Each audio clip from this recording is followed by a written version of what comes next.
भी है। हाँ हाँ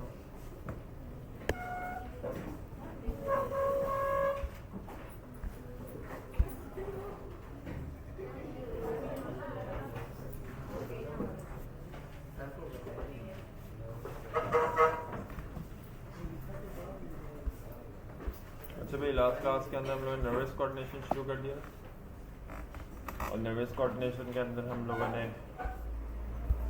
नर्वस सिस्टम, उसकी क्लासिफिकेशन, और उसके बाद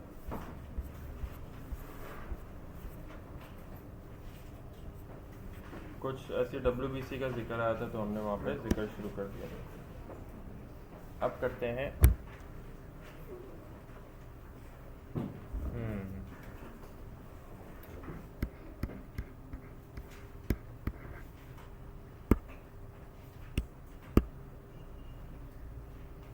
इस चैप्टर के अंदर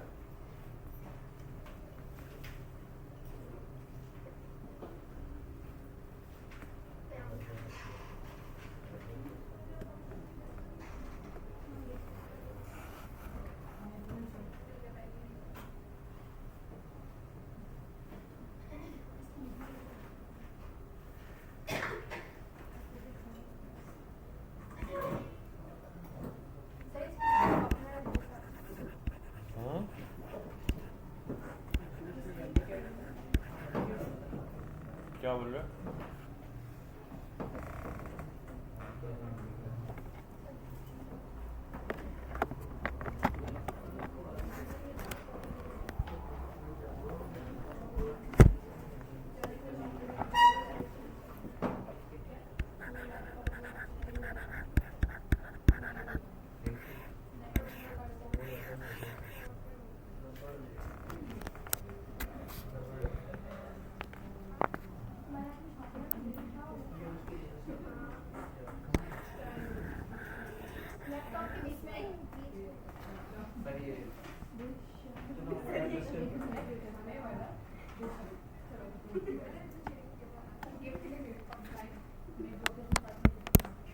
थैंक यू।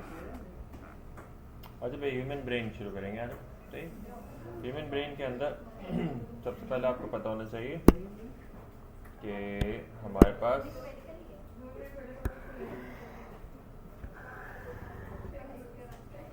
ये एक बंदे की खोपड़ी है,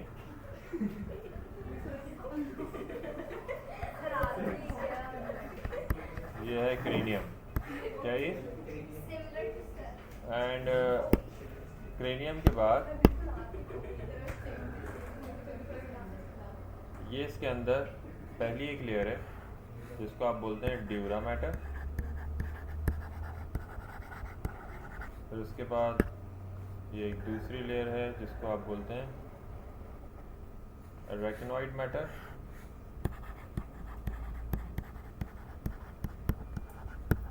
और इसके बाद तीसरी एक और लेयर है जिसको आप बोलते हैं पिया मैटर या पाया मैटर, जो आपको याद आए या जिसकी याद आए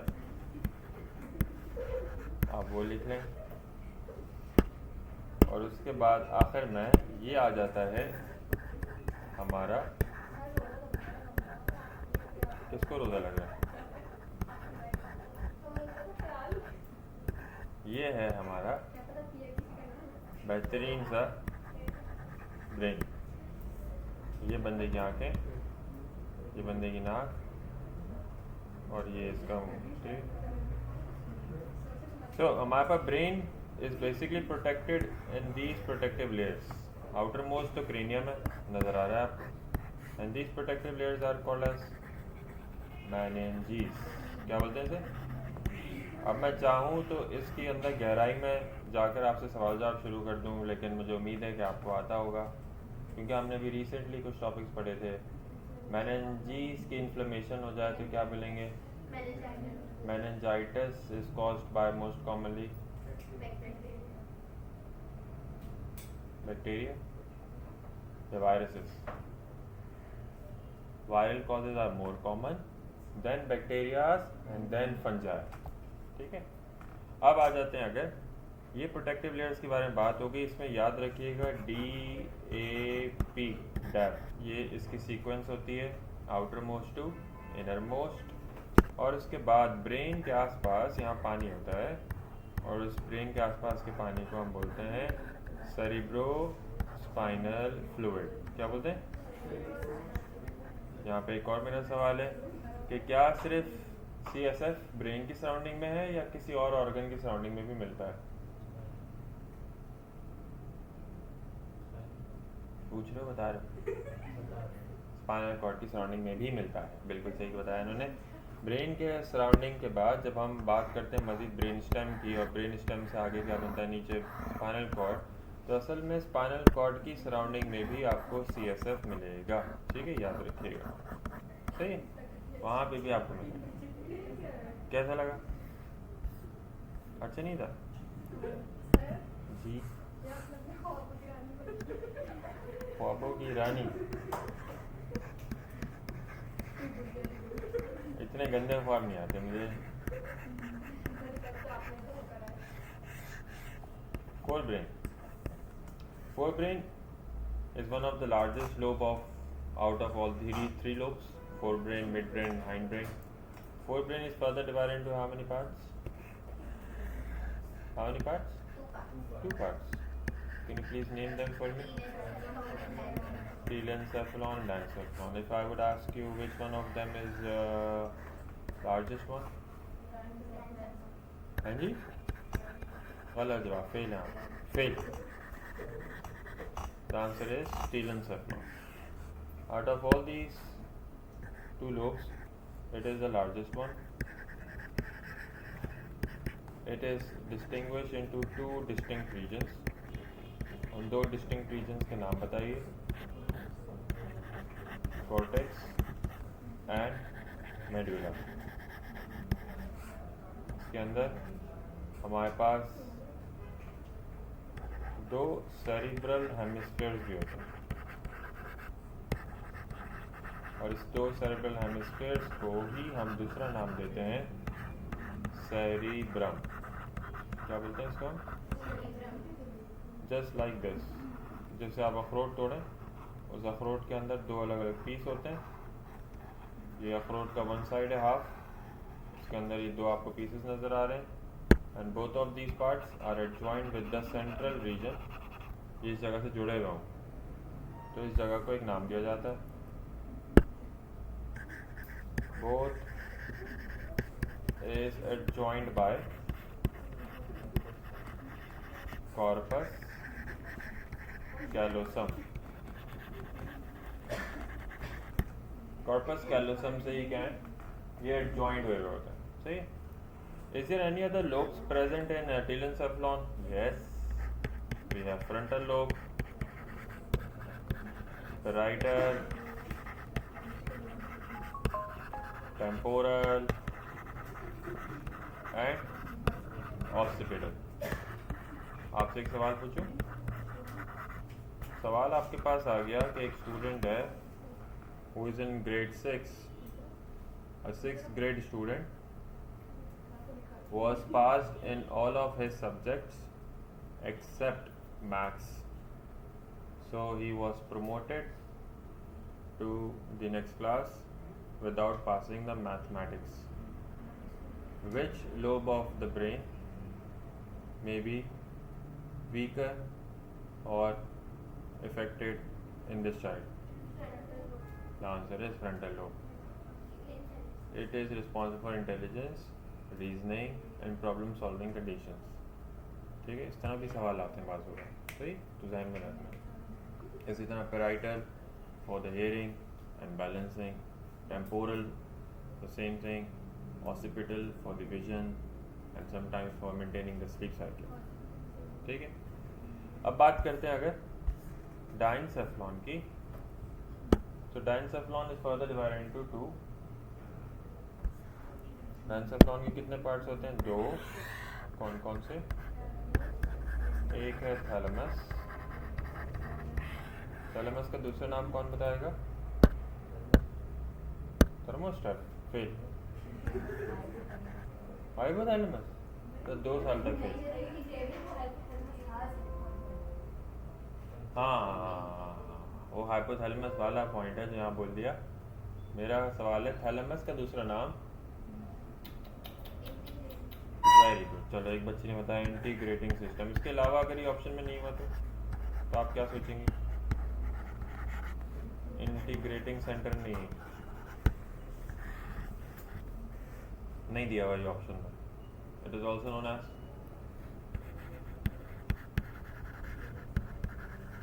relaying center, also called as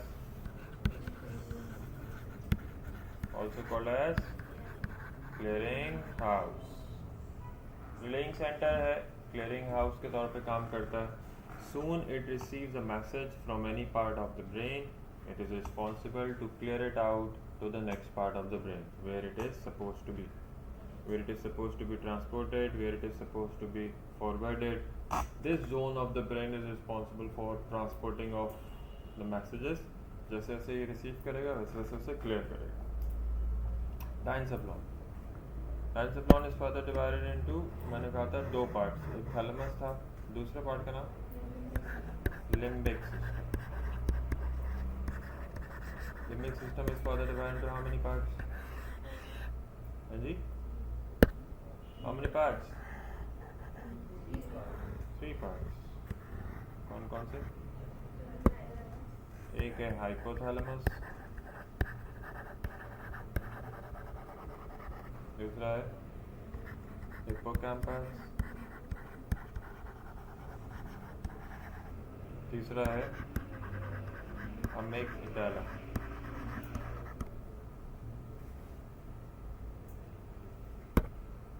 सो हाइपोथैलेमस का काम क्या होता है अब तो बता दो। थर्मोस्टैट है हमारी बॉडी का।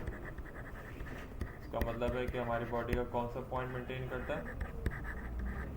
सेट पॉइंट मेंटेन करता है। इसका मतलब इसका काम क्या है sir? In other word thermo regulation. What is the location of thalamus? It is located just beneath the thalamus. Thalamus के बिल्कुल नीचे हाइपोथैलेमस, हाइपो मतलब बिलो लगा होता है। हिप्पोकैम्पस का क्या काम है भाई? वही काम है जो आपका है, लेकिन आप कर नहीं पाते। Long term memory. यहाँ पे एक सवाल बनता है मशहूर, पूछें? सवाल ये है कि कौन से ऐसे न्यूरोनल डिसऑर्डर में हमारे पास हिप्पोकैम्पस के न्यूरॉन्स डीजेनरेट हो जाएंगे? Very good, Alzheimer. अगर मैं आप दूसरा सवाल पूछ लूँ, समझ में आ गया? एक सवाल तो अल्जाइमर ऑप्शन में नहीं दिया हुआ, क्यों? डेमेंशिया। पार्किंसन क्यों लगा रहे फिजूल? Dementia would be the answer. Dementia में भी मेमोरी लॉसेस होते हैं, ब्रेन चेंजेस ऐसे होते हैं जिसमें मेमोरी लॉस होता है। पीछे वाले बच्चे सुन रहे हैं या सो रहे हैं? सुन रहे हैं, सबसे बात कर रहे हैं। तो हिप्पोकैम्पस के अगर न्यूरॉन्स की डिजेनरेशन के बारे में बात आए तो आप कह सकते हैं कि मैंने पहला चॉइस क्या बताया जो आंसर है? Alzheimer. Just in case if you won't have it in your option list then you will pick dementia. ठीक, दोनों होंगे तो ऑब्वियसली बेस्ट चॉइस क्या है? Alzheimer. Amygdala is responsible for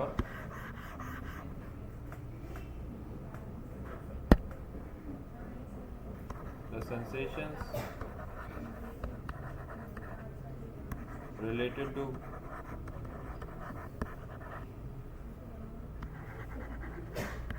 emotions,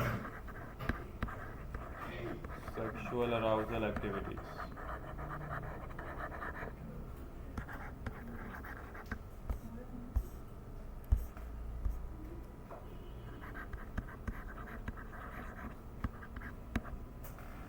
तो ये हमारे पास 4 ब्रेन था, ठीक है। telencephalon, diencephalon to 2, thalamus and limbic system has 3 parts। अब आ जाए नीचे, the next part is 4 brain के बाद है हमारे पास मिड ब्रेन।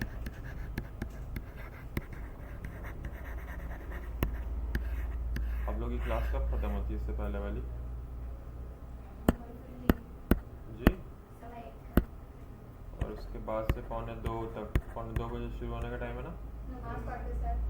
तो बीच में ही नमाज़ पढ़ते हैं।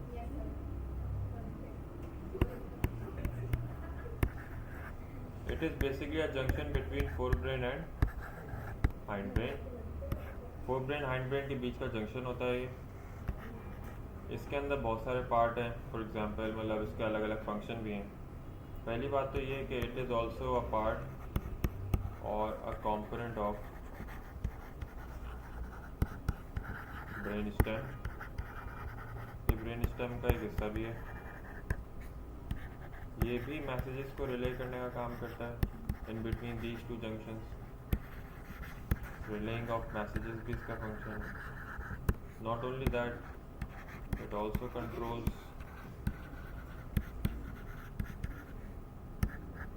or maintain the vision, sleep and order, मतलब sense of smell।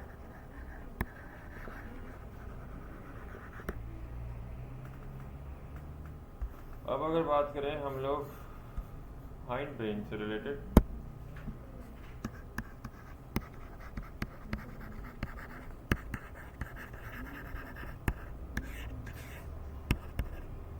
Hind brain के कितने पार्ट्स हैं बेटा?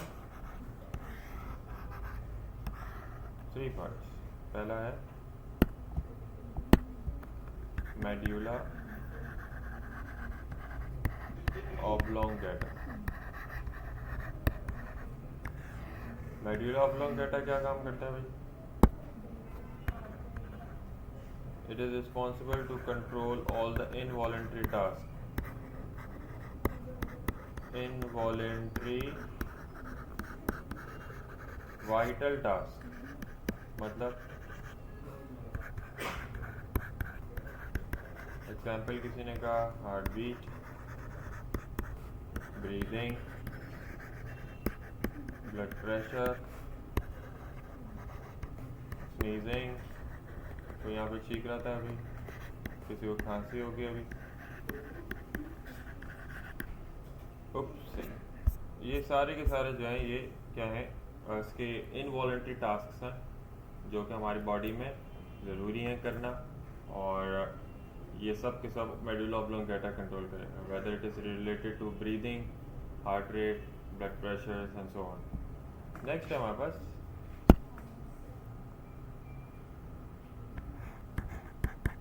सरी, क्या लिखूं? सरी ब्रम बैलम ब्रम बैलम, क्या लिखूं बताएं? बैलम ब्रम नहीं लिखूं? क्यों? पढ़ लिया ना, वेरी गुड। तो बताओ ना, पढ़ लिया था, कहाँ पढ़ लिया था? ये पढ़ लिया था। ये क्या लिखा है? Also called as cerebrum, is a part of forebrain, telencephalon. और हम क्या पढ़ रहे हैं यहाँ पे? सेरिब्रम नहीं बल्कि सेरिबैलम पढ़ रहे हैं। Cerebellum is responsible to control, यहाँ पे मोटर स्किल्स आ जाती हैं, मतलब कि यहाँ पे मस्कुलर कोऑर्डिनेशंस आ जाते हैं, मसल मूवमेंट्स आ जाती हैं, इन सब चीज़ों को कंट्रोल करते हैं। Then you have pons is responsible to control what? Mostly इसके अंदर क्या होते हैं? फेशियल एक्सप्रेशन होती हैं, प्राइमरी जिसका मेजर फंक्शन है, इसके अलावा भी है। और आखिरी, अब यहाँ पे एक डिस्प्यूट है, कुछ किताबों में वो इसको पार्ट मानते हैं, कुछ किताबों में उसको पार्ट नहीं मानते, लेकिन मैं हमेशा वाला पार्ट लिखवाता हूँ, इसको बोलते हैं reticular formation. Although it is located in the brain and it is a part of brain, but sometimes आपके इंटर रिलेटेड इसको कुछ किताबें इंक्लूड करती हैं, कुछ नहीं करते हैं। रेटिकुलर फॉर्मेशन एक ऐसा पार्ट ऑफ ब्रेन होता है जो कि बेसिकली रिसीव करता है हमेशा ब्रेन में पाए जाने वाले या आने वाले किसी भी स्टिमुलस को। और यही वो पार्ट है जो कि डिसाइड करता है कि हमने इस स्टिमुलस के रिस्पॉन्स में कोई ना कोई मैसेज जनरेट करना है या फिर इस स्टिमुलस के रिस्पॉन्स में कोई मैसेज जनरेट नहीं करना, मतलब if you really want to ignore it और to respond it. Any questions from brain?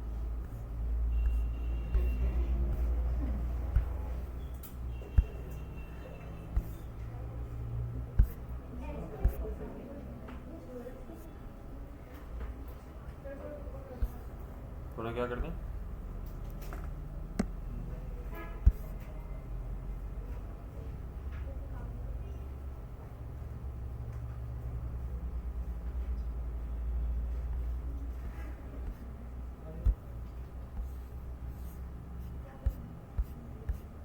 ये ले ली तस्वीर ऊपर की, लेनी किसी की? अब मैं फुल स्क्रीन कर रहा हूँ, ठीक, अब ले लो आराम से।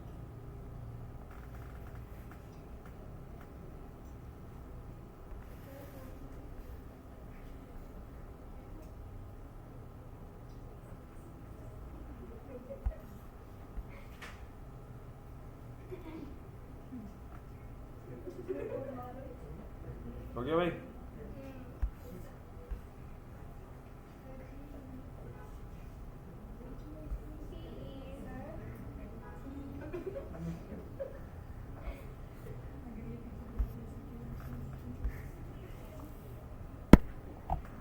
चलिए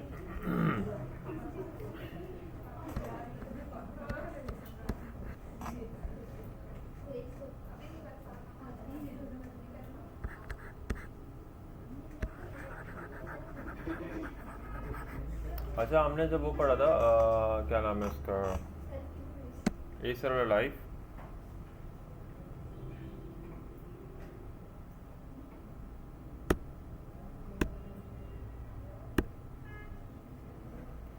तो हमने ये पढ़ा था, नज़र आ रहा है सबको? इसे क्या कहते हैं बेटा? अरे वाह, थैंक यू वेरी मच। ये स्पाइनल कॉर्ड है, जो कि एक्चुअली आप जब रीडिंग करेंगे तो it's a part of nervous coordination, मगर हमने एसेलुलर लाइफ में आपको इसीलिए पढ़ाया था, आगे आपको ज़रूरत पड़ेगी। और यहाँ पे हम डिस्कस कर रहे थे उस ज़माने में पोलियोमिलाइटिस को, जब आपको पोलियोमिलाइटिस समझाने के लिए पूरा स्पाइनल कॉर्ड समझाना पड़ा था। डायग्राम आपके सामने है, याद आपको आ जाएगा। ये एक ट्रांसफर सेक्शन है, sorry I must say it's a cross section of spinal cord representing two distinguished regions. One of them is grayish, the gray matter, and the other one is lighter, the white matter. What is deposited in gray matter and what is deposited in white matter?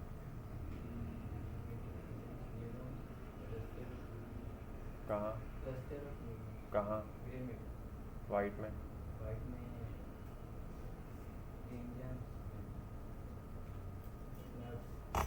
बाकी बच्चों को तो सवाल ही समझ नहीं आ रहा कि पता नहीं पूछ क्या रहे हैं। वो एक ही बच्चा पढ़ने आया है, दूसरा भी जवाब उसी ने दिया है।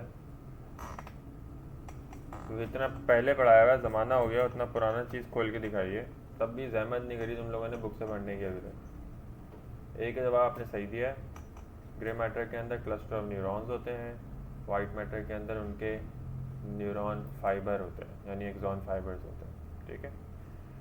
दूसरा फिर आप देख रहे हैं ग्रे मैटर के अंदर we have two different sides, जो सिंगनुमा स्ट्रक्चर नज़र आ रहे हैं, पीछे वाले पोस्टीरियर हॉर्न, आगे वाले एंटीरियर हॉर्न। स्पाइनल कॉर्ड के अंदर फिर आपके पास बताया जाता है कि नर्व्स ओरिजिनेट होती हैं फ्रॉम अ स्वेलिंग और a cluster of nerve cell called ganglion. Ganglion भी दोनों सरफेसेस पे मौजूद हैं। इसमें एक जगह लिखा हुआ है वेंट्रल रूट गैंग्लियन, दूसरी जगह लिखा है dorsal root ganglion. Ventral root मतलब आगे वाली साइड, डॉर्सल रूट पीछे वाली साइड। वेंट्रल रूट गैंग्लियन के पास कौन से न्यूरॉन निकलते हैं? Motor neuron. और डॉर्सल रूट गैंग्लियन में कौन से निकलते हैं? सेंसरी निकलते हैं। ये याद करना है आपने।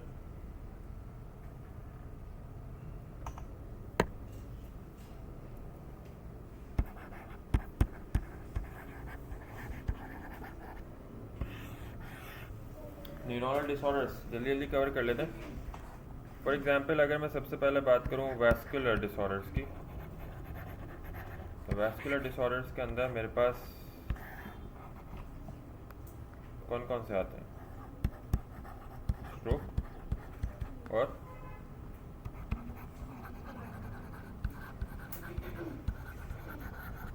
हेमरेज एंड हेमाटोमा एक साथ ही बता देंगे।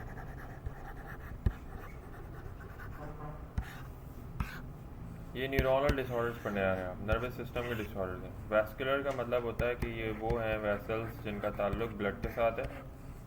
What is stroke? Very good. Stroke की डेफिनेशन आपको अच्छे से याद है। स्ट्रोक कहते हैं the insufficient supply of blood to the brain.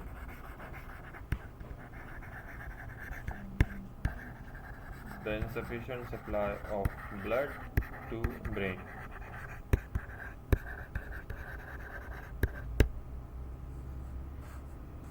तो असल में क्या होता है कि अगर किसी ख़ास हिस्से के ब्रेन को क्या ना पहुंच रहा हो तो इसका मतलब उसे क्या हो जाएगा, जिसको इन अदर वर्ड्स हम क्या कह सकते हैं, स्कीमिक स्ट्रोक। क्या कह सकते हैं? स्कीमिया वर्ड का मतलब ब्लड डेफिशिएंसी होता है, ब्लड की कमी। सही लिखा, कमी। ब्लड की कमी को स्कीमिया कहते हैं। क्या स्कीमिया हमारे पास हमारे दिमाग के अलावा क्या हमारे ये दिल में भी हो सकता है? क्या स्कीमिया हमारे दिमाग के अलावा हमारे दिल में भी हो सकता है? यस और नो? इतना घबराए भी क्यों? अगर आपके दिल की किसी रग के अंदर ब्लड सप्लाई पहुंचाने की सलाहियत ना हो, कि वो किसी दिल के हिस्से को ब्लड पहुंचा रही हो जो कि नहीं पहुंचा सकती हो, तो इसका मतलब दिल के उस पार्ट में क्या हो जाएगा? Ischemia. Ischemia is a biological term which means the lack of blood supply, खून की कमी, विच में अकर इन ब्रेन सेल्स और विच में occur in your heart cells as well. Both of them may lead to some serious fatal conditions. For example, if it occurs in brain, it may lead to stroke. If it occurs in heart, it may lead to heart attack, or not only heart attack every time, it may lead to angina sometimes. The chest pain, दिल में दर्द, chest pain सुनते हैं ना, दिल में दर्द, angina pectoralis, it could be due to ischemia in the going in the coronary vessels. चलो छोड़ो, ज़्यादा बातें हो जाएंगी, समझ नहीं आएगा आपको भी, क्योंकि आप सीधी सीधी बातें पढ़ना पसंद करते हैं। स्ट्रोक की कॉजेज़ क्या हैं? The causes of stroke includes blood pressure का ज़्यादा होना, जिसको आप इन अदर वर्ड्स क्या कहते हैं, हाइपर टेंशन, ठीक है, अनकंट्रोल, और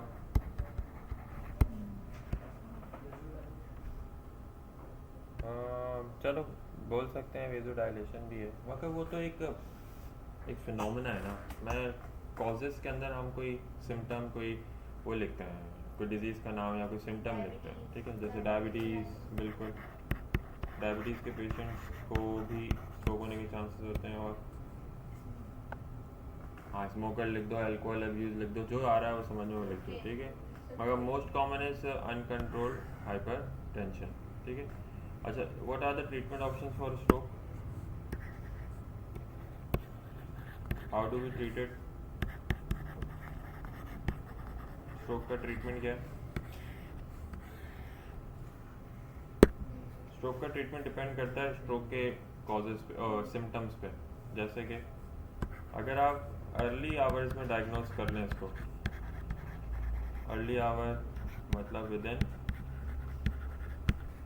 6 आवर्स ऑफ ऑनसेट, जब से स्ट्रोक हुआ हो उसके 6 घंटे के अंदर अंदर अगर हम इसको आइडेंटिफाई कर लें तो हम इसकी स्ट्रोक इंटरवेंशन कर सकते हैं।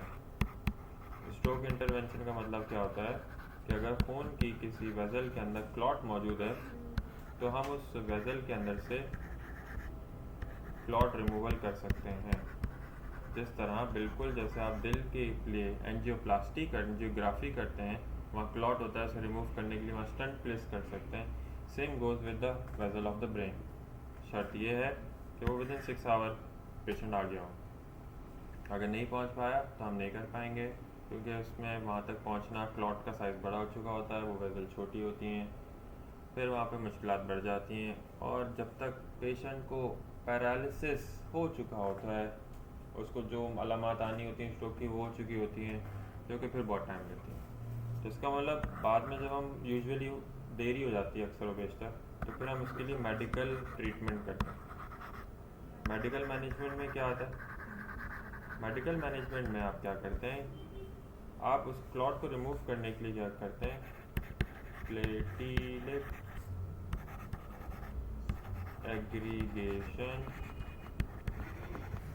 इनहिबिटर, मतलब खून को पतला करने के लिए आपको कुछ दवाइयाँ दे रहे हैं, ड्रग्स देते हैं इन शॉर्ट, ठीक है।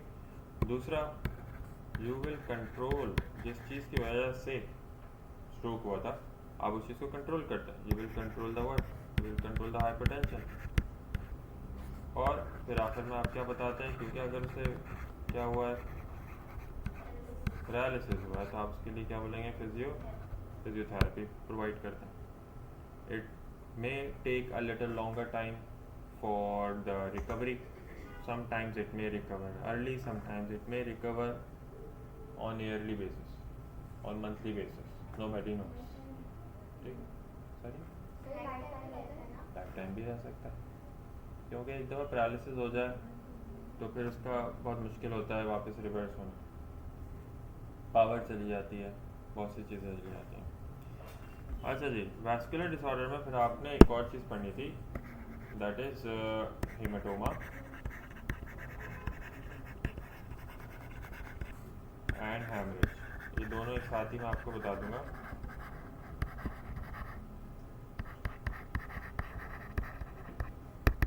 सो हेमाटोमा और हैमरेज क्या चीज़ है, तो उसको समझने के लिए आप पहले कुछ डायग्राम देख लें। ये आपको कुछ डिफरेंट सेल्स नज़र आ रहे हैं, नहीं आ रहे नज़र? आ रहे हैं कि नहीं आ रहे? क्या आ रहे हैं? अच्छा ठीक है। तो इन सेल्स के लिए यहाँ पे आप समझें, फॉर एग्जांपल मेरे पास ये एक ब्लड वेजल है, और इस ब्लड वेजल के अंदर आपको पता है ना क्या होगा, ब्लड वेजल में क्या होगा, रूह अफ़ज़ा होगा, कोई तो होगा, जामे चीनी होगा, टैंक होगा, टैंक के साथ नींबू पानी मिला हुआ होगा। आप लोग क्या समझ रहे हैं, इसके अंदर क्या होना चाहिए? या हम कोई दूध के साथ भी रूह अफ़ज़ा मिला सकते हैं, ठंडा वाला, बर्फ़ भी डाल सकते हैं, या फिर जो है हम कुछ भी चीज़ हो, ठंडा पानी भी चलेगा, मसला नहीं। तो ये ब्लड वेजल है, और इस ब्लड वेजल के अंदर ब्लड ही है, पानी नहीं है जो आप सोच रहे हैं, या आप बहक गए अगर समटाइम्स। अच्छा, सेल्स के जो सेल्स बने हुए सारे, इन सेल्स के बीच में ये सारे सेल्स हैं, मुझे मार्क करने की ज़रूरत नहीं है, बखूबी आप पहचान सकते हैं डब्बे। इन सेल्स के बीच में आपको ये जगह नज़र आ रही, वेरी, ये स्पेसिस मैं अच्छा पढ़ाता हूँ, interstitial space, also called as intracellular space. समझ में आ रहा? अगर कभी अब मैं आपसे पूछूं व्हाट इज हैमरेज, तो आप सुनिए, मैं डेफिनेशन लिख रहा हूँ, आप सुनिएगा। द स्केपिंग ऑफ ब्लड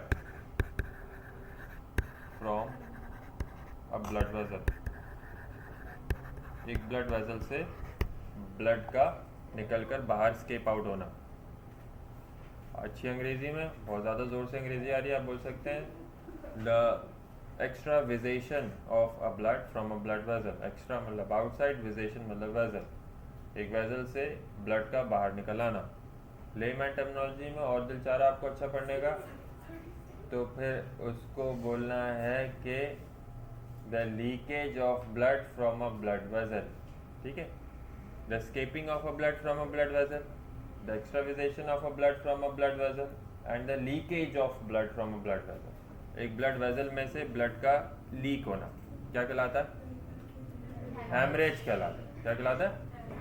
तो इस डायग्राम में अगर आप देखें गौर से तो मैं आपको अब ये बता सकता हूँ कि ये ब्लड फॉर एग्जांपल यहाँ से इस स्पेसेस में लीक हो गया किसी भी वजह से, वजह मुझे नहीं पता, कोई ट्रॉमा हुआ, कोई इंजरी हुई, कुछ भी हुआ, अगर ब्लड इस ब्लड वेजल से निकल कर इस जगह पर आकर लीक हो गया, और ये जगह कौन सी पता है ना आपको?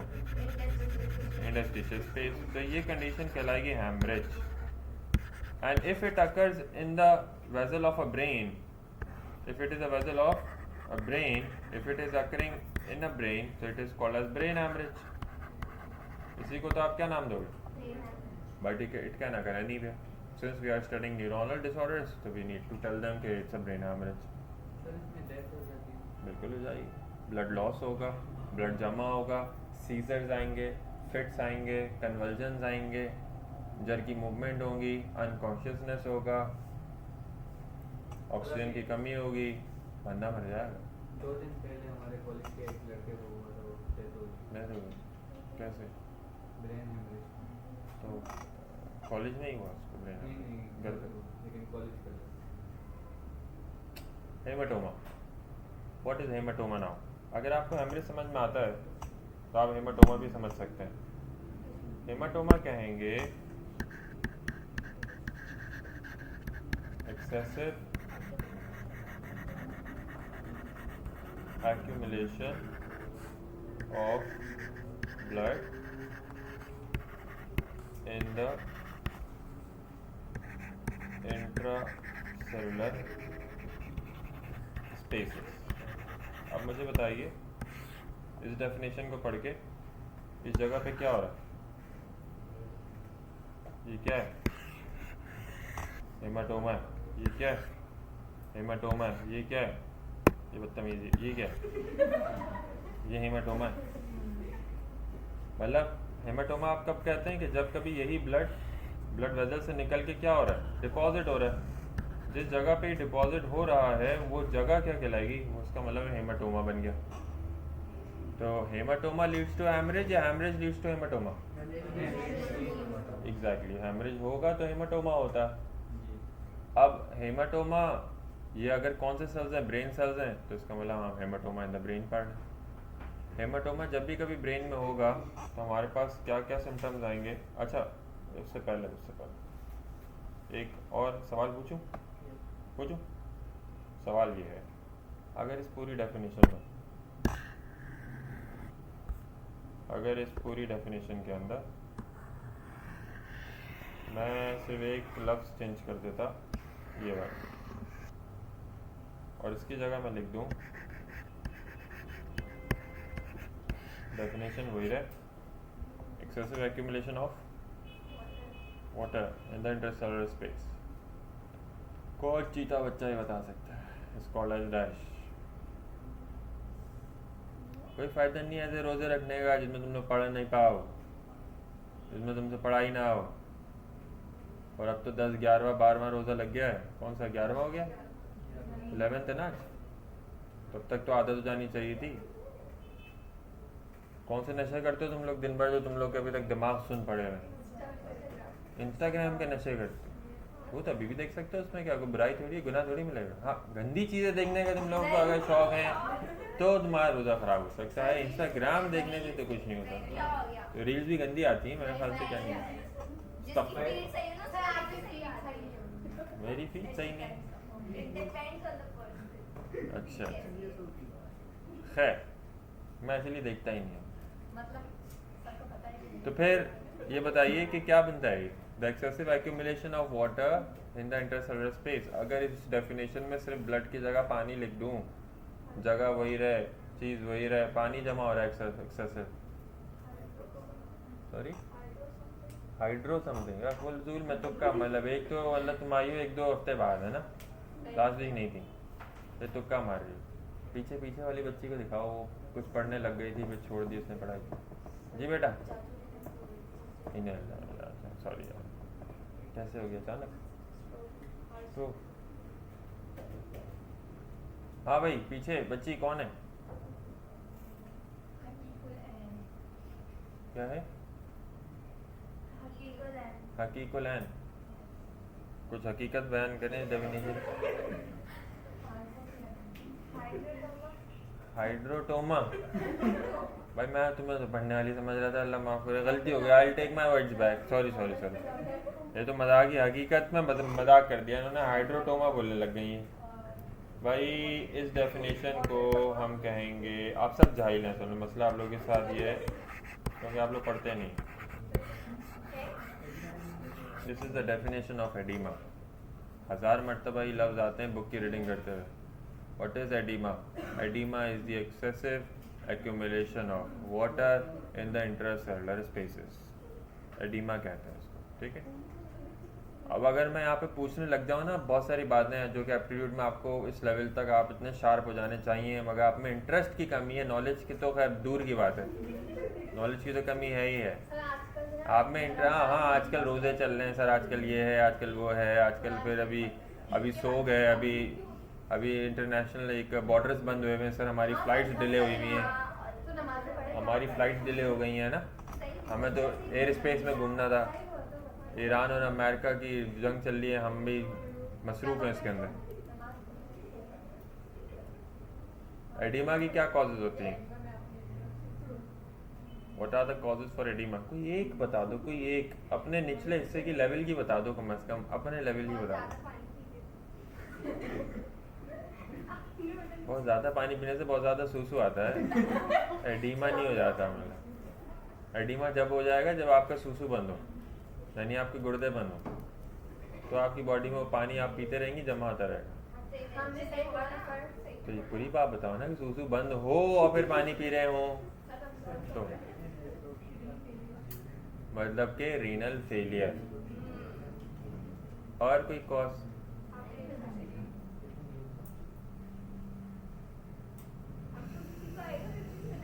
अरे यार छोड़ो, नहीं बता रहा मैं, अभी आपको भी पढ़ लीजिएगा। जी बेटा क्या बोलती है? मुझे भी नहीं पता है।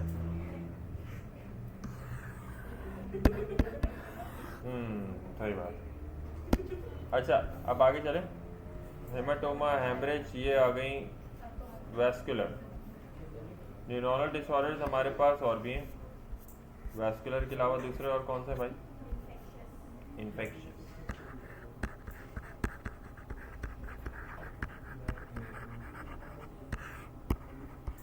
इन्फेक्शन में अभी एक जिक्र हुआ था, meningitis. Meningitis is what? It is the inflammation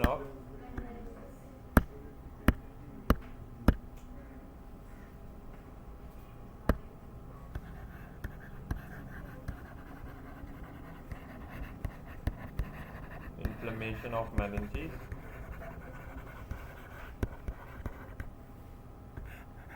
causes क्या है इसकी? अभी बताया था, मोस्ट कॉमनली वायरसेस से कॉज होता है, then bacteria and then fungi. अच्छा मेनिंजाइटिस के अंदर सिम्टम्स क्या क्या आएंगे? किसी को मेनिंजाइटिस हो रहा है भाई? High grade fever. High grade fever is again a sign of meningitis. Neck stiffness, यानी कि बॉडी के अंदर rigidity,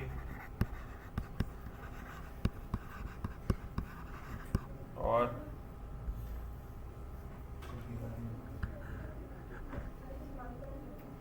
it may leads to some convulsions.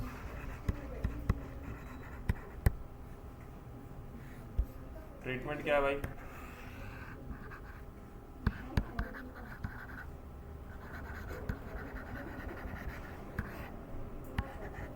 Usually जो वायरल होता है उसके अंदर आप सिंपली उसके ड्यूरेशन जब पूरा होने लगता है वायरस का रेप्लिकेशन का, तो आप ड्यूरेशन का वेट करते हैं, ऑब्जर्व करते हैं, सिम्टोमेटिक ट्रीटमेंट देते हैं। लेकिन अगर ट्रीटमेंट के अंदर पता लगता है कॉज के हिसाब से अगर वो बैक्टीरियल था, तो आप उसके अंदर यूज़ करेंगे बाकायदा तौर पर एंटीबायोटिक थेरेपी करूँगा। इसी तरह हमारे पास एक और है एनसेफेलाइटिस। अच्छा, ऊपर मैं एक चीज़ बताना भूल गया आपको। जिस तरह मैंने यहाँ ट्रीटमेंट डिस्कस किया, सिम्टम डिस्कस किया, अगर किसी को बेटा ये हेमाटोमा है, हेमरेज है, तो हम यूजुअली इसके ट्रीटमेंट ऑप्शन में हमेशा याद रखिएगा क्या करते हैं। क्यों, ये बड़ा इमरजेंसी कंडीशन है। इसमें मोस्टली बंदे पर्सन को कोई भी सिम्टम अगर आ रहा है जिसमें कोमा में जा सकता है, कन्वल्सिव हो सकते हैं, फिट्स हो सकते हैं, जर की मूवमेंट हो सकती हैं, एपिलेप्टिक जैसा वो बिहेव कर सकता है, nausea, vomiting and it may be leads to death. लेकिन इसकी इमरजेंसी ट्रीटमेंट आपको करना पड़ता है, that is actually surgical drainage. क्योंकि हेमाटोमा हो गया ना, मतलब ब्लड वहाँ पे क्या हो रहा है, जमा हुआ है, तो आप उस एक्सेसिव ब्लड को क्या करेंगे, ड्रेन करेंगे। ड्रेनेज करना ज़रूरी है उस हेमाटोमा का, मतलब उसको वहाँ से निकालना ज़रूरी है। और उसको रिमूव करने के लिए न्यूरोसर्जरी के ज़रिए क्रीनियम को ओपन करके ब्रेन के आसपास जहाँ जहाँ ब्रेन में ब्लड जमा हुआ है उसे आप रिमूव कर देंगे। ठीक है।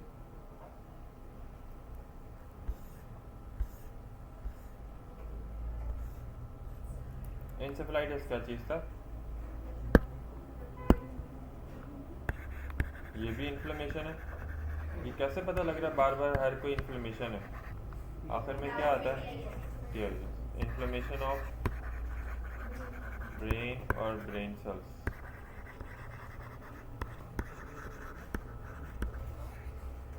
इसकी क्या कॉज है भाई, encephalitis is cause by virus और फंगल भी हो सकता है। मोस्ट कॉमन इसका क्या है, वायरसेस ही हैं, लेकिन इसमें बैक्टीरियल कॉजेज भी नज़र आती हैं। ठीक है। अच्छा, इसके ट्रीटमेंट ऑप्शन में भी वही एंटीबायोटिक थेरेपी है, सिम्टोमेटिक ट्रीटमेंट इसका भी वैसे ही है। इसमें भी कन्वर्जन, जो जो ब्रेन के सेल को जो जो परेशानी होती है, उस वजह से जो बॉडी में नर्वस डिसऑर्डर में जो मसले आएंगे वो ऑलमोस्ट सिमिलर होते हैं। अब आ जाएं जल्दी से, हमारे पास है हेडेक, जो कि फंक्शनल में आता है।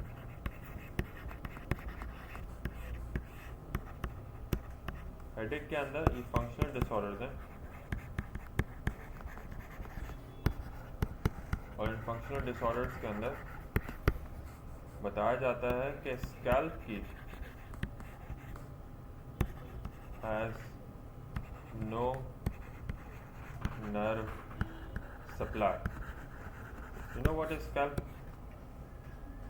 इवन दो आप हेडेक के अंदर you will feel the pain in your head and surrounding the head region, even if it is neck or the surrounding the skull, मगर इसके बावजूद स्कैल्प की अपनी कोई नर्व सप्लाई नहीं होती। जैसे में सराउंडिंग टिश्यूज़ होते हैं, सराउंडिंग नर्व सप्लाईज होती हैं नेबरिंग, जहाँ पे वो हेडेक की सेंसेशंस डेवलप होती हैं।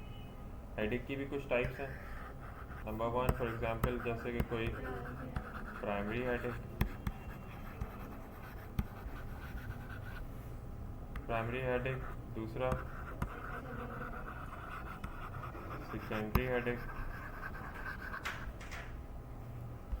प्राइमरी हेडेक एक जनरलाइज एक ऐसा मतलब हेडेक है जो कि कब होता है, कैसे होता है, which can be tension headache, which can be cluster headache, which can be migraine और लोकलाइज्ड।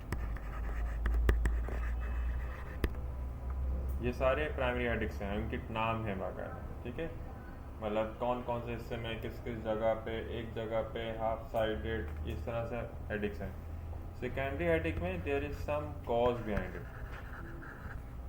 कोई कॉज होती है रिस्पॉन्सिबल फॉर द हेडेक।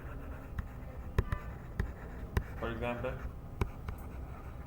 किसी चीज़ की वजह से आपको हेडेक हो रहा हो, मतलब कि आपको कोई ना कोई टूथ डीके हुआ हुआ, कोई टूथ इन्फेक्शन हुआ हुआ, कोई आपको इसके अलावा क्या हुआ हुआ है, कोई फॉर एग्जांपल मेनिंजाइटिस हुआ हुआ है भाई आपको, तो मेनिंजाइटिस मेनिंजीज इन्फ्लेमेट हुई हुई है, मगर आपको हेडेक भी हो रहा है साथ में सर में, तो इसका मतलब वो एक सेकेंडरी हेडेक की टाइप है, मतलब it is because of any cause behind it. सही। फिर एक और होता है बड़ा मशहूर जी, ये क्या है? बस किताबें घर पे नहीं पढ़नी है, यहाँ पढ़नी है बैठ के, है ना। What is cranial neuralgia? अफसोस के साथ कहना पड़ रहा है कि बच्चों को कुछ नहीं आता है यार, मैं क्या करूँ। तो मुझे समझ नहीं आता कि क्या करेंगे बच्चे हैं।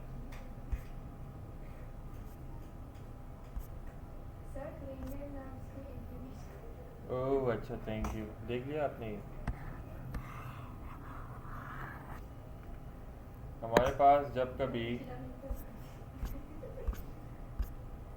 क्रेनियल न्यूरल्जिया के बारे में पूछते हैं तो बताते हैं it is the inflammation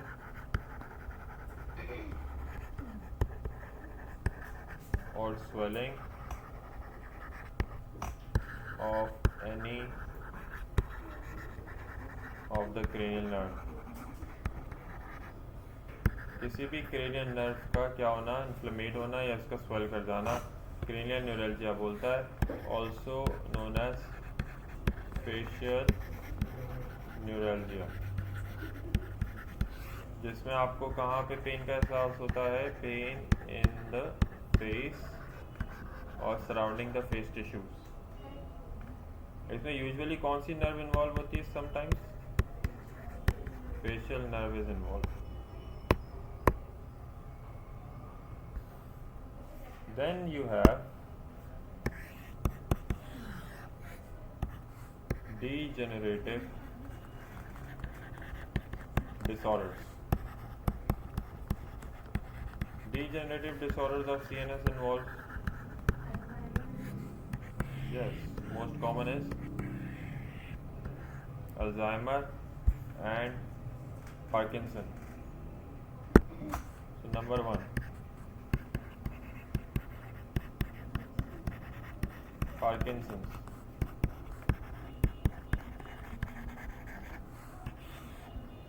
Parkinson disorder के अंदर क्या होता है? There's the degeneration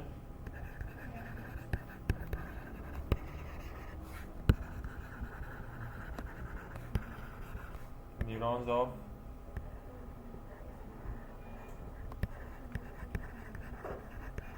cerebral cortex and basal ganglia of brain।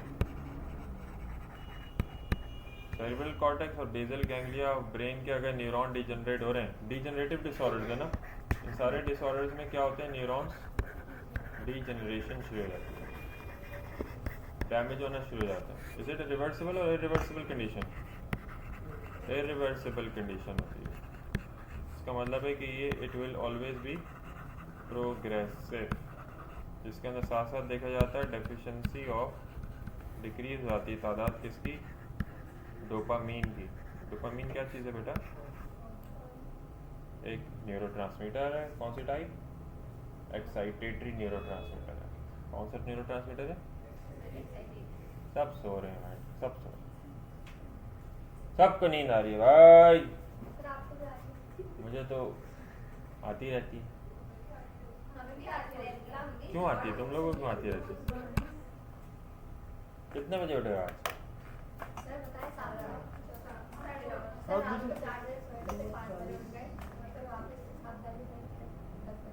और क्लासेस कब से हो रही हैं?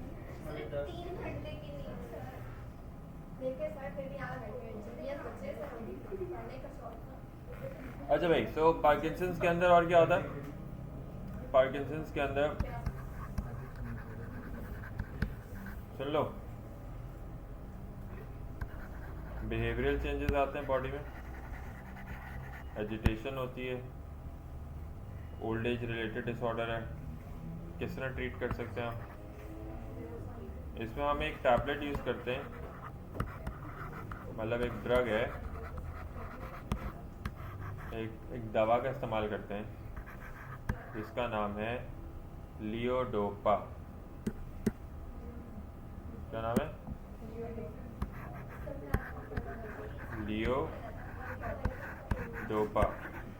लियोडोपा नाम की दवा बॉडी में जाती है और बॉडी में जाने के बाद डोपामीन में कन्वर्ट होती है, जिसकी वजह से इनकी बॉडी में जो डोपामीन डेफिशिएंसीज हैं वो फुलफिल हो जाता है।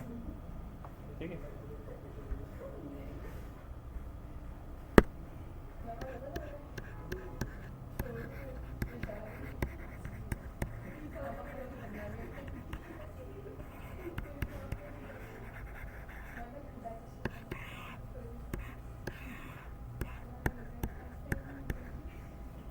हाँ भाई, अल्जाइमर में क्या हो रहा है?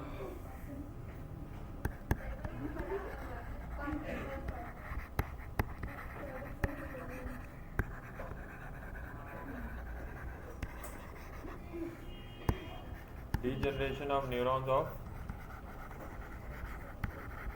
hippocampus of brain. Degeneration of neurons of hippocampus of the brain मतलब क्या इसका? किसमें क्या होगा? Memory loss. इसमें 3 अलग अलग फेजेस होते हैं, माइल्ड, मॉडरेट और सिवियर। माइल्ड के अंदर उसको ये याद होता है कि वो चीज़ें भूलने लगा है। मॉडरेट में हो सकता है कि उसे कभी ना याद हो कि वो चीज़ें भूलने लगा है, मतलब ही और she can never recall it whatever they are forgetting about anything.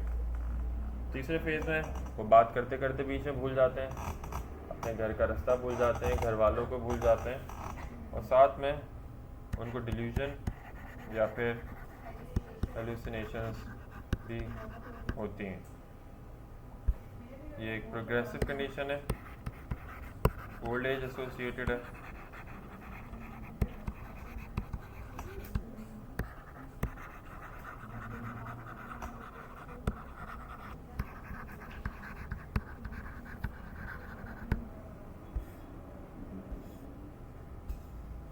अच्छा जी, तस्वीरें लेनी है, कॉपी करना है कुछ, या ऐसी बस तुम लोग करते रहोगे, यहाँ पे बैठे रहोगे?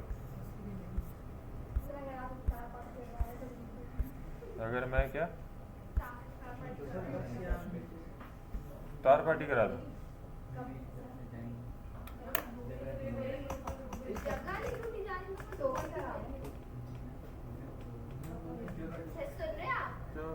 जगह देख ले पसंद की सलमान को जगह क्या? वो भी बोले जगह मुझे पसंद कौन सी? हमें का है जगह पसंद करो, मैं अपना पसंद कर लो। क्या पसंद कर? भाई छोटी मोटी बातें नहीं करता मैं, अभी और ऊपर से आऊँगा, अभी तुम टेंशन नहीं। तो कौन सी जगह पसंद करी है तुम लोगों ने? अभी देख रहे हो?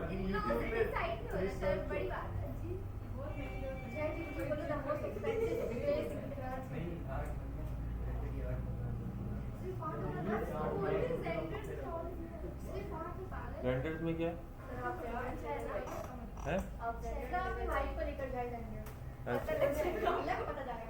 लग पता जाएगा कौन सा वाला है।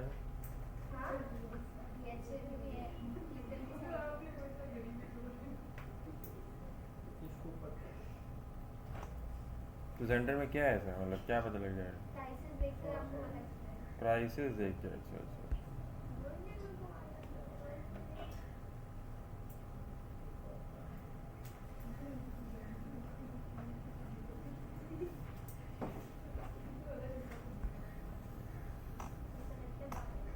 नहीं यार, मैं जो है ना जेंडर वेंडर नहीं लेके जा सकता इतना। मैं तो कल भी होटल की दूध पत्ती चाय पिलाई डिस्पोजेबल कप में, बस वही काफ़ी।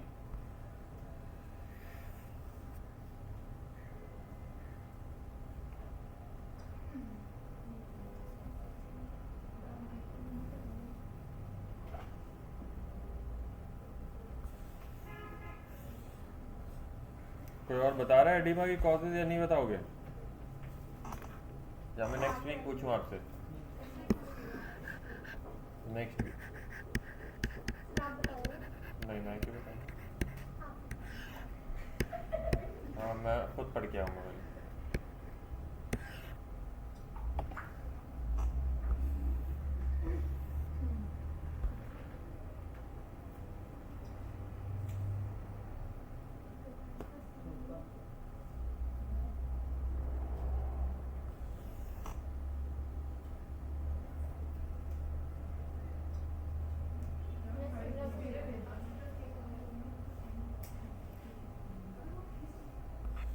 ज़्यादा नहीं पढ़ लिया तुम लोगों ने आज?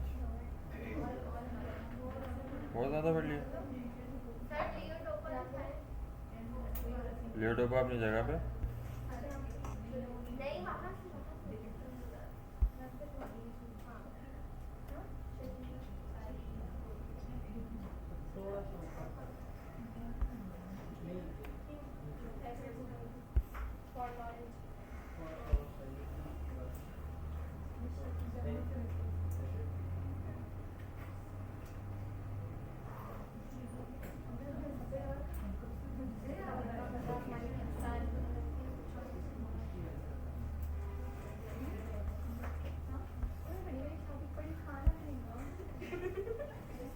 चलो सवाल नेक्स्ट।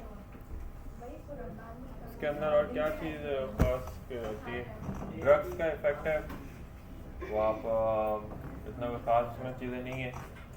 हेरोइन है, कोकेन है,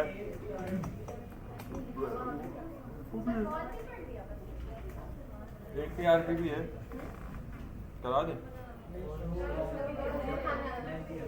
हैं? कर लो।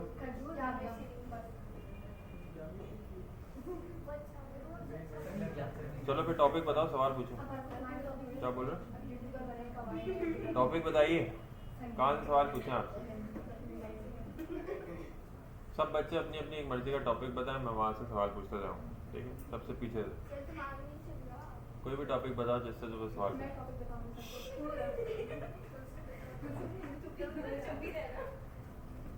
कोई भी टॉपिक बताओ। मैं टॉपिक बताऊंगी, आपको सवाल पूछना है। जी जी, आप टॉपिक बताइएगा, मैं सवाल पूछूंगा।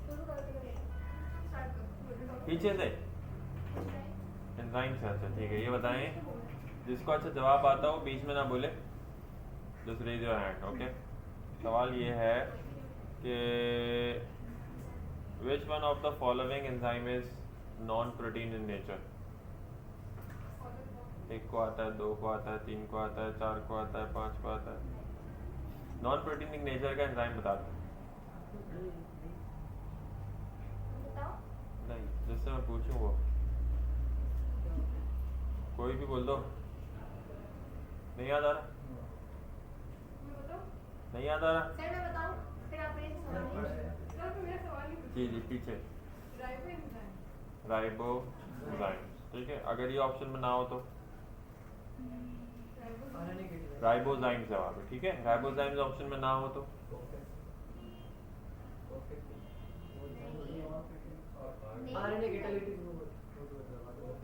नहीं, अगर राइबोजाइम ना हो तो प्रोस्टैटिक ग्रुप लिखा होगा। ठीक है, नॉन प्रोटीनिक हिस्से होते हैं, नॉन प्रोटीनिक पार्ट्स होते हैं। सही है। अच्छा नेक्स्ट टॉपिक बता। कोई नहीं, ये कौन सा टॉपिक है? सर ये अपने दिल का हाल है। ये कौन सा टॉपिक है? कोई नहीं, you need to tell anyone. Sir दिल का हाल है। मैं नहीं, दिल के हाल नहीं जानने, मैंने टॉपिक जानना। कोई भी एक टॉपिक अपनी मर्जी का बताइए, कोई टॉपिक, कोई चैप्टर, कोई चीज। अभी वालों में से पूछ लूं, अभी जो पढ़ा। अरे टॉपिक तो बताओ ना जल्दी। हमने पढ़ी। सर ये क्या? ये टेस्ट में ऑप्शन अभी एक आया था, और केएम और बीमैक्स भी ज़ाइमोजेंस और बीमैक्स तो मुझे भी याद नहीं आ रहा, याद दिलाओ ना। अच्छा हाँ, डाइजेशन में ही लिखा हुआ। ये बेसिकली सेल्स हैं, आप स्टमक के अंदर हेडिंग में देखोगे आपको मिल जाएंगे, ज़ाइमोजन सेल्स हैं यार। क्या हो गया तुम लोग, बताओ भाई, पीछे लड़की क्या देखनी पड़ेगी? कौन सा? होमियोस्टेसिस। अच्छा, होमियोस्टेसिस सवाल है आपके लिए, सुनिए। होमियोस्टेसिस सवाल पूछेंगे आप। सवाल ये है कि ये बताएं, what are those organisms who cannot produce excretory product? What are those animals called who cannot produce excretory product? None of you, nobody. Raise your hand if you know the answer. Raise your hand. Raise your hand. बाकियों को नहीं आता, बताओ। आगे वाली आपने बताया था ना, आता। और किसको आता है? इतना छोटा हाथ क्यों उठाया? कंफर्म नहीं है, बताओ। हाँ तो वही ना, बताओ, तभी तो मैं पूछ रहा हूँ, कंफ्यूजन थी तो पूछनी है। जवाब बताएं। ऑस्मो कन्फर्मर्स, यही जवाब है। रिपीटेड सवाल है एमडी कैट के। ऑस्मो कन्फर्मर्स क्यों? क्यों? Because they are the isotonic animals, या they live in the isotonic environments। ठीक है, ये आपको पता होगा। हाँ भाई, बराबर में। चैप्टर पीछे, topic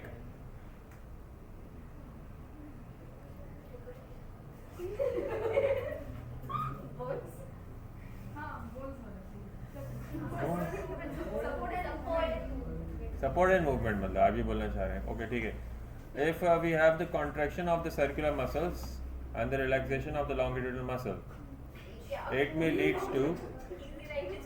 leads to the decrease or increase in the length of an animal's body.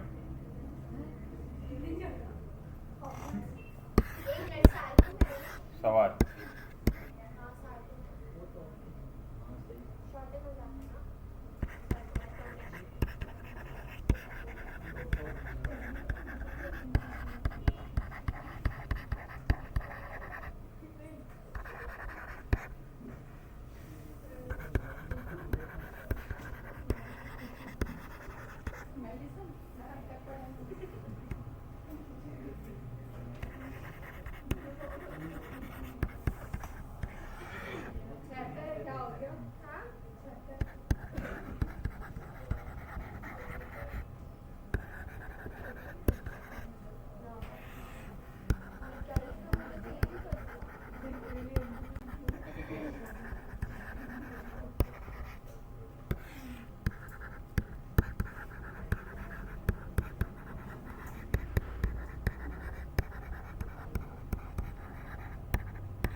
एक मैंने जवाब खुद से दे दिया है, दो जवाब आपने देने हैं। क्या जवाब लिखूं? जिससे पूछा था पहले वो बताए। सवाल समझ में आ रहा है? सामने लिखा हुआ है। एक एनिमल की बॉडी को फॉरवर्ड डायरेक्शन मूव होना है, उसकी लेंथ पे क्या फ़र्क पड़ रहा है? मैंने खुद से बता दिया, इंक्रीज हो रही है due to dash in longitudinal muscle and due to dash in circular muscle. Longitudinal muscle कैसे होंगे, सर्कुलर मसल कैसे होंगे? इतना आसान कर दिया मैंने। पहला वाला बताओ, सर्कुलर मसल कैसे होंगे? हैं? नहीं, ये देखो, ये समझ लो। अभी देखो, अभी देखो, ये एक स्नेल है फॉर एग्जांपल, और इसके ऊपर कोई स्नेल है, कोई भी वॉर्म है, ये इसके ऊपर कौन से मसल्स लगे? ये कौन से मसल्स हैं? सर्कुलर मसल है, ठीक है। और इसकी बॉडी के कुछ सेगमेंट्स के अंदर ये भी मसल्स लगे हैं। ये कौन से मसल्स हैं? Longitudinal muscles. अब आसान हो गया। जैसे ही सर्कुलर मसल्स कॉन्ट्रैक्ट करेंगे, जब भी कॉन्ट्रैक्शन करेंगे तो जो साइज होगा, लेंथ होगी अर्थवॉर्म की, जब भी कॉन्ट्रैक्ट करेंगे तो लेंथ क्या होगी? इंक्रीज हो जाएगी। लेंथ क्या होगी? Due to contraction in circular muscle. और साथ में ये वाले सेगमेंट पे कौन से हैं?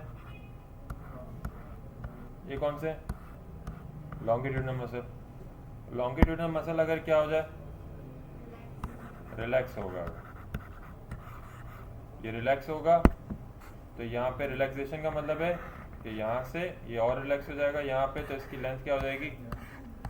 इंक्रीज हो जाएगी। तो समझ में आया? ये बड़ा एक और फेवरेट सवाल है ये डाउ का। सर्कुलर मसल में क्या आई? क्या जवाब बना इसका? कॉन्ट्रैक्शन। और लॉन्गिट्यूडनल मसल में क्या आया? Did you get some point? क्या समझ आया? अगर मैं बोलूँ इसी जवाब को हम उल्टा कर देते हैं, हम यहाँ पे लिख देते हैं डिक्रीज्ड, तो अब मेरे पास जवाब क्या होता? Very good. ये याद कर लो बेटा, ये इसकी एग्जांपल के तौर पे तस्वीर ले लो ताकि तुम्हें कभी पता हो कैसे अटेम्प्ट करना है। समझ में आया सवाल?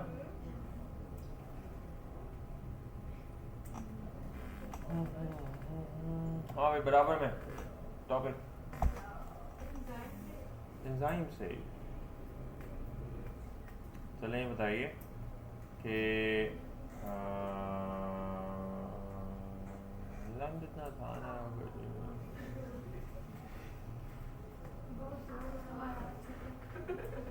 बहुत जोर से ही बना रहा हूँ सवाल।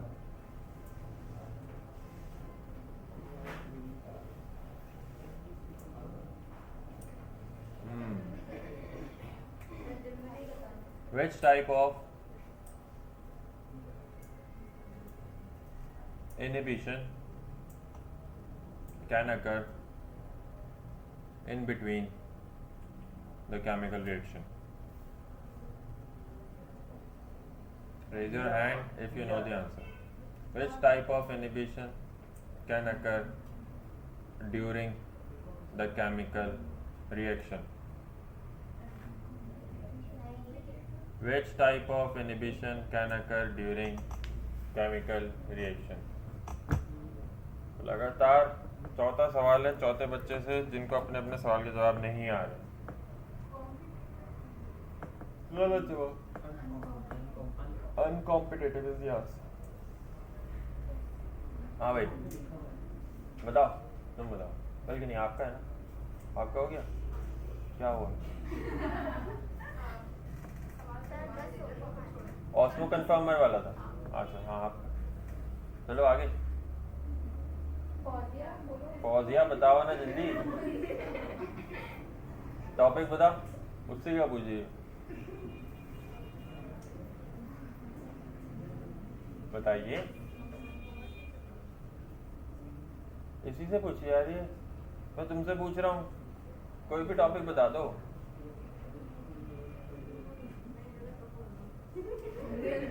ये आवाज आ गई मुझे, मेरी जगह तुम बोल दो, तो टॉपिक बोलो ना।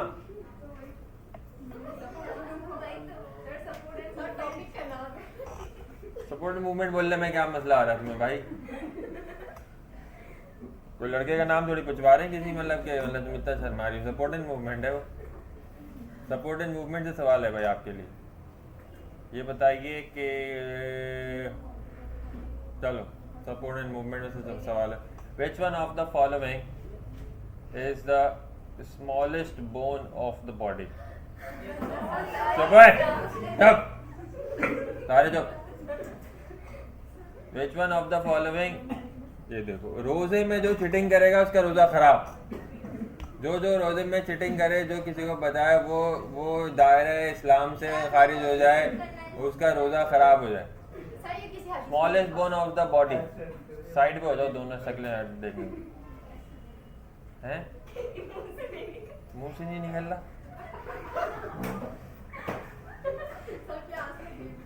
चलो तुम ऐसे ऐसे इशारे करके बता दो, मैं ऐसे समझ, हाथ रख के बता दो। चलो मैं बोन समझ जाऊंगा, पॉइंट आउट करके बता दो।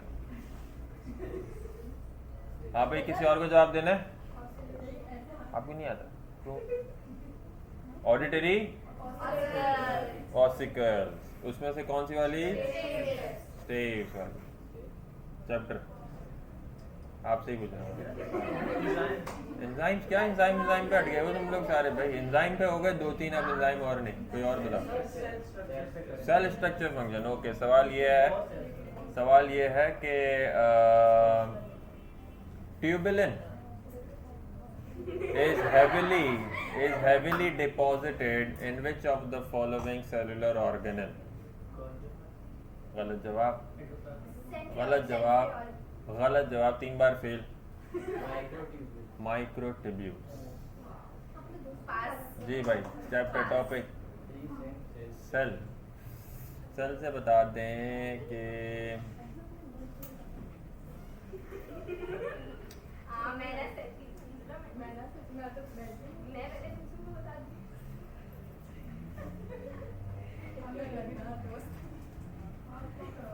सेल में ये बताओ कि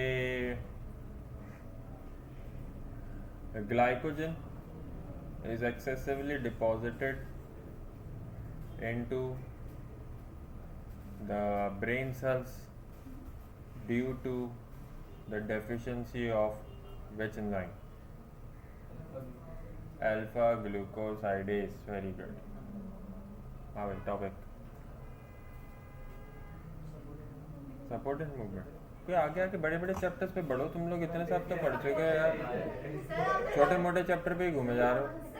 support and movement, support and movement में चले बताइए कि हमारे पास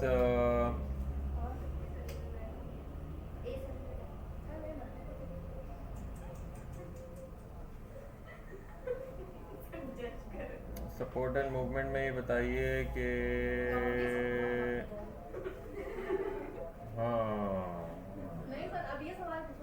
the deficiency of calcium may leads to which one of the following disorders of muscle? ये तो मैंने कहा, ये तो डायरेक्ट मैंने शायद जवाब ही बता दिया स्टेटमेंट में। Anybody? Only one? बस एक ही बच्चा आज सुबह से जवाब दे रहा है। फेल बेटा, तीसरी बार फेल बेटा। आप लोग स्टेटमेंट इसका मतलब आपको समझ नहीं आ रही।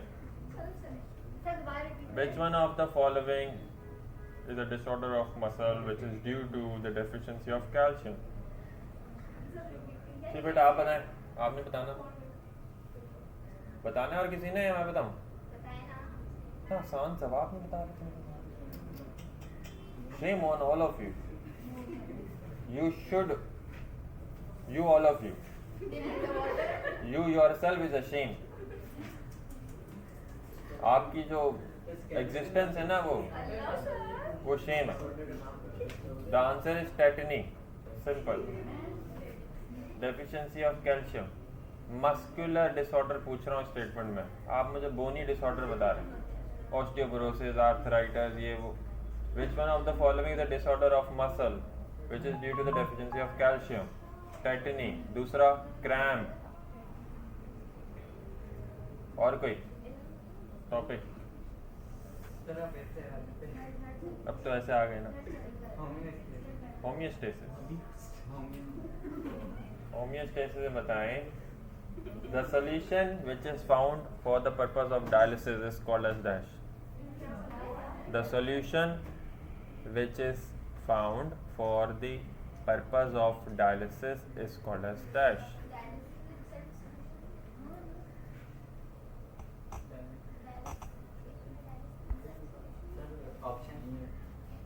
जी बेटा, ऑप्शंस की क्या, ऑप्शंस की जरूरत ही नहीं है इसमें। आता है तो ठीक है, नहीं आता तो नहीं ठीक है। Anybody else? Anybody else? The name of the solution used for dialysis? मैंने आज आपकी अपनी मर्जी से ही आपको मैंने नीचे दिखाने की कोशिश करी। आपको क्वेश्चन ही मैंने बात हम डाउन टू अर्थ बच्चे हैं। जी जी, आप डाउन टू अर्थ नहीं, आप अंडर द ग्राउंड बच्चे हैं बेटा, आप गड़ चुके हैं जमीन में।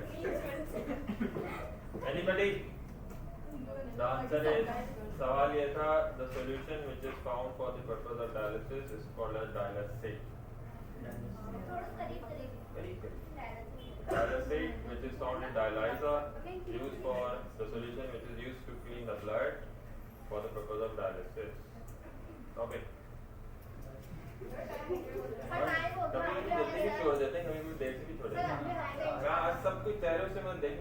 आप कितने ज़्यादा मुतमईन हैं अपने आप से कि आपकी कितनी ज़्यादा बेइज्जती सर, होने के अभी बावजूद तक आप पढ़ पता रहे हैं। चल सर हो जाएगा। टॉपिक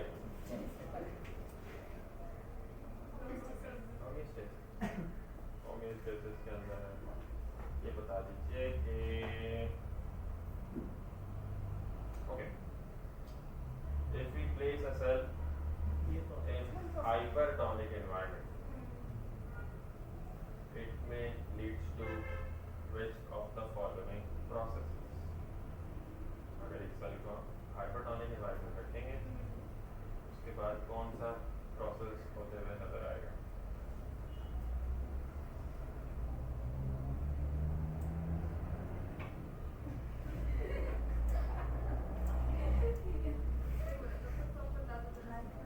तो करो भाई आप खुद जवाब देना, कोई जवाब दे सकता है? एक दो प्रोसेस का नाम पूछना है मैंने, एक दो पर सर हाथ नीचे हो जी। एनीबॉडी? अगर हम किसी सेल को कहाँ रखते हैं? नहीं, प्लाज्मा लाइसिस होगा ना, हाइपरटोनिक क्योंकि सेल तो हाइपोटेंसिव तो वो प्लाज्मा होगा, जिसमें होगा प्लाज्मा लाइसिस होगा ना। बिल्कुल सही होगा प्लाज्मा लाइसिस। ठीक है, नेक्स्ट टॉपिक सर टाइम अरे टॉपिक सर नहीं का पढ़ा टॉपिक बताइए। Support and support and movement, support and movement में बताइए which one of the following is a neurotoxin?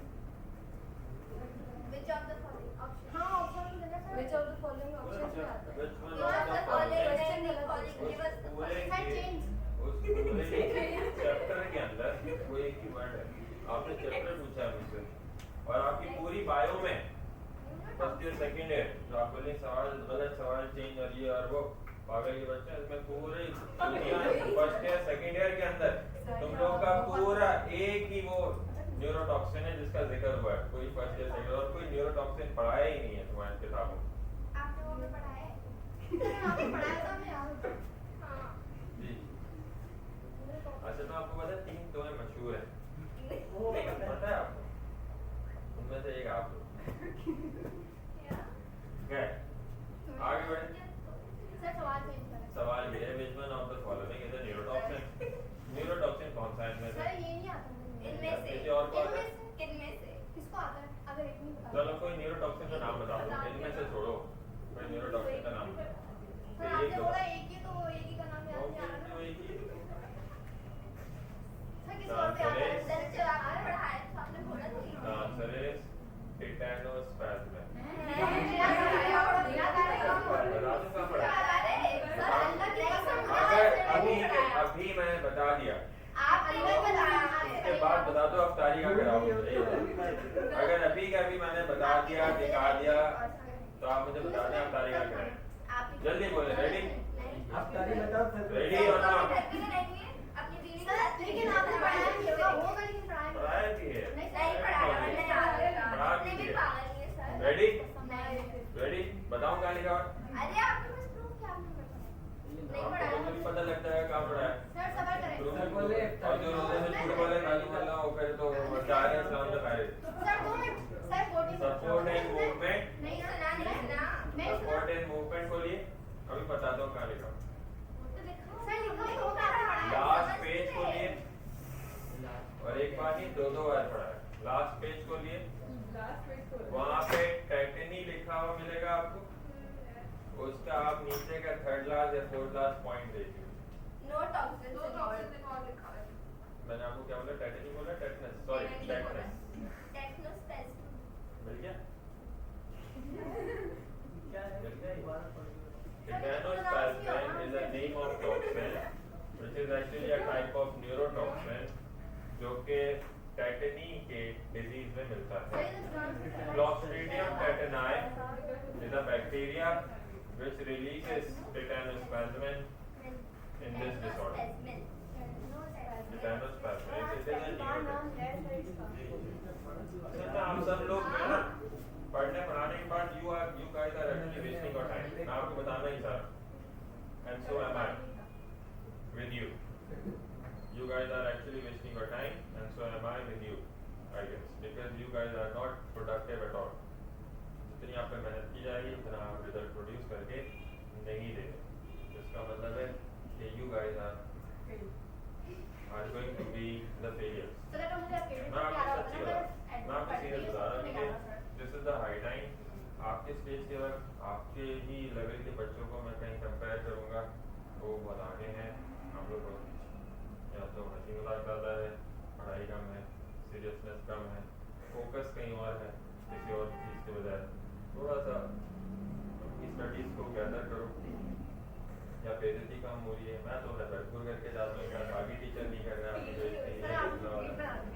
तो इसलिए मेरे ख्याल से आप में बहुत सी सारी डेफिशिएंसीज हैं और ये पूरी नहीं हो पाएंगी क्योंकि टाइम कम है आप लोगों के पास. आपके इंटरमीडिएट के एग्जाम अब आप बनाएंगे, ईद आएगी, फिर बकरीद होगी, फिर आप बोलेंगे बारबेक्यू है, फिर आप बोलेंगे उसके बाद आपके अपने एग्जाम शुरू हो गए. तो ये सब चीज़ें चलती रहेंगी. अगर चाहते हो एक ही साल में एप्टीट्यूड में कहीं एडमिशन लेना, बार बार रिपीटर ना कहलाना, तो बराए मेहरबानी इस साल थोड़ा सा बैठ जाओ, पढ़ लो. जब तक बुक्स रीड नहीं करोगे ना, ये बुक की लाइन पूछ रहा हूँ, बुक की लाइन पूछ रहा हूँ, आउट ऑफ द बुक मैंने एक सवाल ही पूछा है. और ये वो चैप्टर्स तुम लोगों ने बार बार बोले हैं जो तुमने इंटर में पढ़े, एक बार तुमने एप्टीट्यूड में पढ़े, 2 बार तुमने इसके टेस्ट दिए, 3 बार. मतलब और इसका मतलब है कि या तो फिर एप्टीट्यूड के एलिजिबल नहीं. अगर 3-4 चीज पढ़ने के बावजूद तुम्हें ये जवाब ना आए और अगर अपने आप को एलिजिबल कहते हो तो इसका मतलब है कहीं गलती कर रहे हो, पढ़िए रहो, फोकस नहीं है. If you are going to have your admission somewhere तो वो जगह भी तो उस कैलिबर की हो ना, अच्छी होनी चाहिए ना. एडमिशन तो चलो कहीं ना कहीं मिल जाए, मगर आपको अगर अच्छी जगह एडमिशन चाहिए तो आपको थोड़ा रिवाइज कंटिन्यूएशन में रहना पड़ेगा. It is the name of continuation. बार बार जब हम क्लास लेने आते हैं ये चीज़ें जो पढ़ाई नहीं है तो दोबारा पढ़ाते हैं, क्यों? ताकि आपकी कंटिन्यूटी रहे ना मेडिकल प्रोसेसेस. आप घर जाते हैं दस्तावेज पढ़ते ही नहीं. सच्ची अच्छी बताओ, पिछले 1-2 हफ्ते में एप्टीट्यूड का कुछ पढ़ा तुम लोग? Yes sir. वर्कशीट देखो यही बात है ना, अभी तक तुम उस सोच से बाहर नहीं आ रहे हो कि तुम लोग वो बच्चों की तरह वो स्कूल और स्पून फीडिंग तुम्हारे पास चल रही है. जब तक टेस्ट का नहीं बोला जाए, जब तक वर्कशीट का ना बोला जाए, इसका मतलब तुम्हें नहीं पढ़ना. तो ये इस मेंटालिटी के साथ तुम लोग नहीं पढ़ पाओगे. ये बोला बच्चे वर्कशीट का वेट थोड़ी करते हैं यार, कहीं किसी टीचर को पढ़ाने का वेट थोड़ी करते हैं. और एप्टीट्यूड में कभी कोई कोर्स कंप्लीशन नाम की कोई चीज़ नहीं होती, टॉपिकल स्टडीज होती हैं. बच्चे उससे पहले वो टॉपिक पढ़ के बैठ जाते हैं, वो डिस्कस करने आते हैं क्लास में.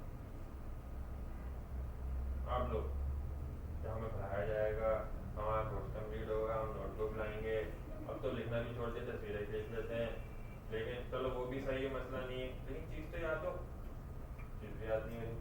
टेस्ट का इंतजार करेंगे, वर्कशीट आएगी, वर्कशीट करेंगे. वो एक लाजिम है वर्कशीट के वही सवाल तो आपके पास एप्टीट्यूड में आए हुए होंगे. ये कहाँ लिखी हुई बात, या मैं जो पढ़ा रहा हूँ वही सब कुछ आएगा. ये कहाँ लिखा हुआ है? बुक में जो लिखा हुआ है ना वो आएगा, ये हर जगह लिखा हुआ है. बुक वाली चीज़ नहीं पढ़ेंगे, आपका एडमिशन कहीं नहीं होगा. रोजे से हूँ, सच्ची बात बता रहा हूँ, it is getting very competitive. The exams are now competitive exams. They need competitive students. Out of 210 के क्वेश्चन में से 180, 185, 184, 200 के अंदर से इसने स्कोर करना. तुम लोग का भी कितना हो गया? 180 हो गया. मैं पिछला बता रहा था आपको, क्योंकि पहले 200 वाले चलते थे. अब 180 के अंदर बात करो ना, 165, 172, 169, ये बच्चों के स्कोर्स होते हैं. 70% बच्चों के, जिनमें से फिर कुछ कट कटा के उनमें से भी नहीं होता कुछ का, तो कुछ का होता है क्योंकि सीट कम है. तो तुम लोग का पता नहीं कहाँ नंबर आना है, 120, 110 MD कैट के पास करने के लाले हो जाएंगे तुम लोग. तो मुझे लगता फेल की तो कहानी नहीं है। एनईटी के टेस्ट में होता है कि once you are pass you will get a field anyway. ऐसे ही होता है ना वहाँ पे शायद, आपको एटलीस्ट पास करना जरूरी है। आपकी जो फील्ड है वो कॉम्पिटिटिव फील्ड है, उसमें स्कोरिंग बेस आपको एडमिशन मिलेगा या नहीं मिलेगा। आप स्पोर्ट्स करने की आपकी नॉलेज ही नहीं बढ़ी, पुराने चैप्टर पे अभी तक अटके हुए हैं और किसी ने एक दो को छोड़ के वो ढंग का जवाब नहीं दिया। ये देखो तो कितनी बार पढ़ चुके थे काफी है। चलो जरा कहानी वाली छोड़ दो, जो आराम गोलियां कर देना आप लोग, टाइम वेस्ट करना।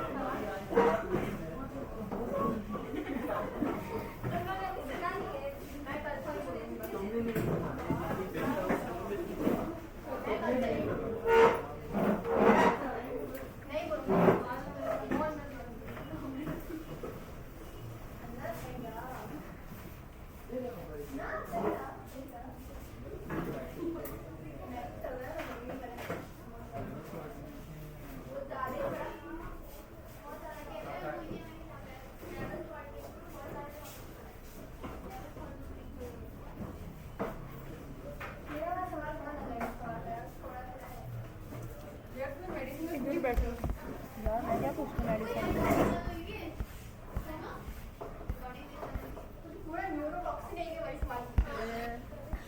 मैं कहाँ से लूँ? यहाँ से लूँ? हाँ